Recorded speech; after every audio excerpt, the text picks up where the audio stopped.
અભય થઈને નિષ્પક્ષતાથી નિરપેક્ષ રીતે વાસ્તવિકતાનો અરીસો રૂપી સચોટ માહિતી લાવતો સત્યની સાથે અભય ટાઈમ્સ।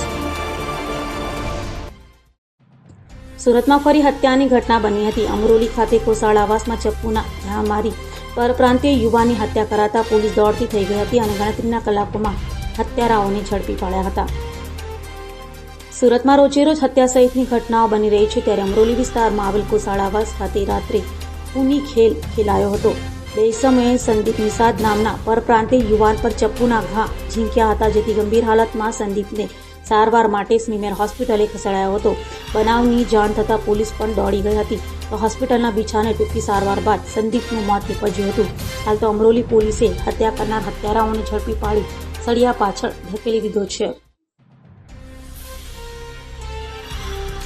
ગઈકાલે રાતના આશરે 9:30 વાગ્યા આસપાસ પોલીસનો એક જાણ થયેલી કે જે કોસાદ આવાસ જે H1 જે છે ત્યાં કોઈ વ્યક્તિઓ વચ્ચે મારામારી થઈ છે અને એમાં એક વ્યક્તિનો લોહી લહાણ હાલતમાં ત્યાં પડેલ છે એવી જાણ થયેલી, જેથી પોલીસ અમરોલી પોલીસ જે છે એ તાત્કાલિક ત્યાં જગ્યા પર પહોંચી ગયેલી અને ત્યાં તપાસ કરેલી તો સંદીપ સાહની કરીને જે છે કે જે H1માં રહે છે એના જમણા પગના સાથળમાં એક સડાનો ઘા વાગેલો હતો અને એને પુષ્કળ લોહી વહી ગયેલું હતું એમ, જેથી એને તાત્કાલિક ત્યાં સારવાર માટે દવાખાને મોકલી આપેલો।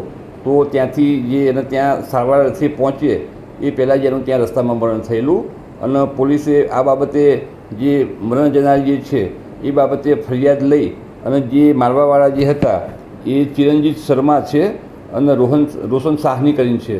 આ બે જે છે એ મરણ જનાર અને આરોપીઓ એ અગાઉ એમ્બ્રોઇડરીમાં સાથે કામ કરતા હતા એમ, એટલે એ રીતે એકબીજાના મિત્રો હતા અને એ પછી છેલ્લા ઘણા સમયથી આ જે હાલના જે બે આરોપીઓ જે છે એમને જે આ મરણ જનાર જે છે એની સાથે બોલવાનું ઓછું કરી નાખેલું, મિત્રતા ઓછી કરી નાખેલી એમ।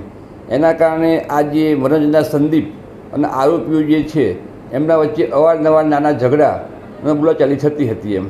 એમાં ગઈકાલે આ જે બંને આરોપીઓ જે છે એ ત્યાંથી ચા પી અને ત્યાંથી નીકળેલા જે સર્વિસ સ્ટેશનની પાસેથી એ વખતે આ જે સંદીપ ત્યાં બેઠેલો હતો એ વખતે આ કામના બંને આરોપીઓએ ભેગા થઈ અને જે ચિરંજીત છે એને એની પાસેથી જે સરી હતી એનાથી મરણ જનારનો ઈજા કરી અને એનું મોત નિપજાવેલ છે।